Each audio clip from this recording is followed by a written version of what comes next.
Good morning students. मैं doctor Maya Agrawal, assistant professor SPC government college Ajmer. बच्चों, आज का हमारा टॉपिक है क्षतिपूर्ति का सिद्धांत। तो आज हम बीमा में देखेंगे कि क्षतिपूर्ति का सिद्धांत किस प्रकार से लागू होता है। The principle of indemnity in insurance. तो जैसा कि हम सभी जानते हैं, बीमा जो है लाभ कमाने का साधन नहीं है। बीमा से केवल हम भविष्य में होने वाली जोखिम के विरुद्ध आर्थिक सुरक्षा प्राप्त कर सकते हैं। तो आज हम देखते हैं कि बीमा अनुबंधों में लागू होने वाला एक महत्वपूर्ण सिद्धांत क्षतिपूर्ति का सिद्धांत भी लागू होता है।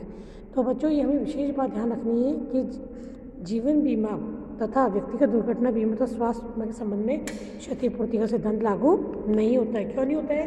क्योंकि इस प्रकार के बीमा में जो बीमा की विषय वस्तु व्यक्ति का स्वयं का जीवन है, और जो व्यक्ति के जीवन, क्योंकि व्यक्ति एक सजीव प्राणी है और व्यक्ति के जीवन की क्षति की पूर्ति मानव द्वारा नहीं की सकती। कहने का आशय है, यदि व्यक्ति की मृत्यु हो जाती है तो पुनः हम उसी तरह का व्यक्ति पुनः जीवित नहीं कर सकते।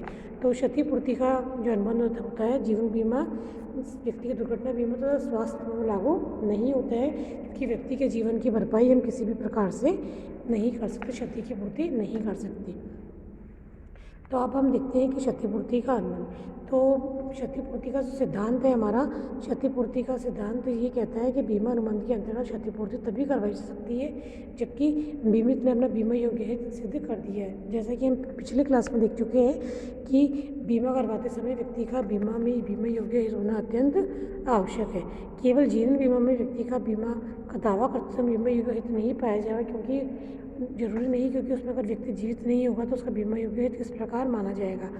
तो हम देखते हैं कि बीमा अनुबंध के अंतर्गत क्षतिपूर्ति तभी प्राप्त की जा सकती है जबकि व्यक्ति ने बीमा योग्य हित सिद्ध कर दिया है। दूसरी बात हमें ये ध्यान रखनी है कि क्षतिपूर्ति का सिद्धांत जब लागू होता है तो क्योंकि बीमा लाभ कमाने का साधन नहीं है, तो जब व्यक्ति बीमा करवाता है तो बीमा के द्वारा वो अपनी जोखिम का मूल्यांकन करके उसका बीमा करवा लेता है। सपोज करिए किसी व्यक्ति ने 10 लाख रुपए की राशि का बीमा करवाया है अपनी संपत्ति का, तो मान लीजिए यदि संपत्ति को जो बीमा करवाया उसने अग्नि बीमा करवाया सपोज करिए, तो अग्नि से अगर उसको क्षति होती है तो उसे किसी भी स्थिति में 10 लाख से अधिक की राशि का भुगतान नहीं किया जाएगा। कहने का आशय है कि क्षतिपूर्ति का सिद्धांत कहता है कि जब भी बीमा अनुबंध के अंतर्गत हम दावा का जब प्रस्तुत करते हैं तो दावे के अंतर्गत क्षतिपूर्ति में आपको वास्तविक क्षति की पूर्ति की जाएगी, उससे अधिक की नहीं की जाएगी। क्यों नहीं की जाएगी?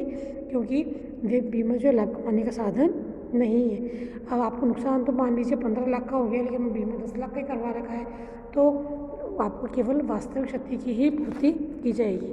दूसरी बात जो हमें ध्यान रखनी है कि क्षतिपूर्ति का जब हमें मूल्य क्षतिपूर्ति जब हमें प्राप्त करनी होती है तो दावा करते समय हम जो बीमा कंपनी होती है पूरी जांच पड़ताल छानबीन करती है कि वास्तव में क्षति किन कारणों से हुई, क्या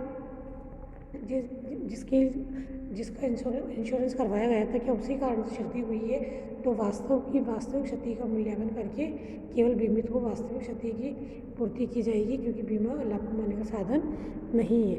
अतः इसमें बीमित बीमा करदाता क्षतिपूर्ति के रूप में केवल उतनी ही राशि प्राप्त करने का अधिकारी होता है जितनी कि उसे वास्तव में क्षति हुई है। क्षतिपूर्ति की आड़ में वह किसी भी प्रकार का लाभ प्राप्त करने का अधिकारी नहीं है। तो अग्नि बीमा और समुद्र बीमा और बाकी अन्य प्रकार के बीमा में क्षतिपूर्ति अनुबंध लागू होता है, लेकिन क्षतिपूर्ति सिद्धांत लागू होता है जबकि जीवन बीमा और स्वास्थ्य बीमा और व्यक्तिगत दुर्घटना बीमा में क्षतिपूर्ति का सिद्धांत लागू नहीं होता है। क्यों नहीं होता है बच्चों?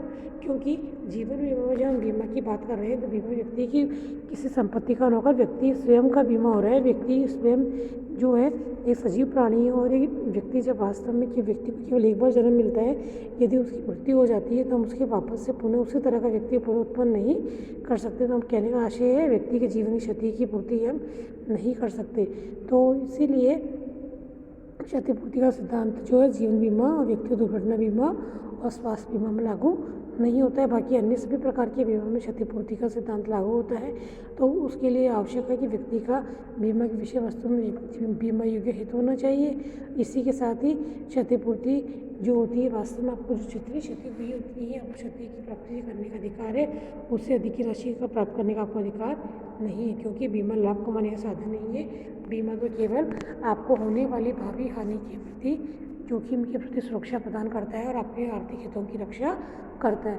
तो इसलिए हमें सदैव ध्यान रखनी है कि क्षतिपूर्ति के सिद्धांत को ध्यान में रखते हुए ही आपको होने वाली हानि की क्षति की पूर्ति की जाएगी, ना कि उससे अधिक की जाएगी। अतः एक बीमित को बीमा करवाने के पश्चात पूरी तरह सजगता बरतनी चाहिए, हर संभव प्रयास करने चाहिए कि ताकि उसकी जो बीमा की क्षतिपूर्ति जो जोखिम की संभावना हो, ताकि उससे कम किया जा सके। तो इस प्रकार क्षतिपूर्ति का अनुबंध जो है बीमा, जीवन बीमा को छोड़कर, स्वास्थ्य बीमा और व्यक्तिगत दुर्घटना बीमा को छोड़कर अन्य सभी प्रकार के बीमा में क्षतिपूर्ति का सिद्धांत लागू होता है, जो एक महत्वपूर्ण सिद्धांत माना गया है।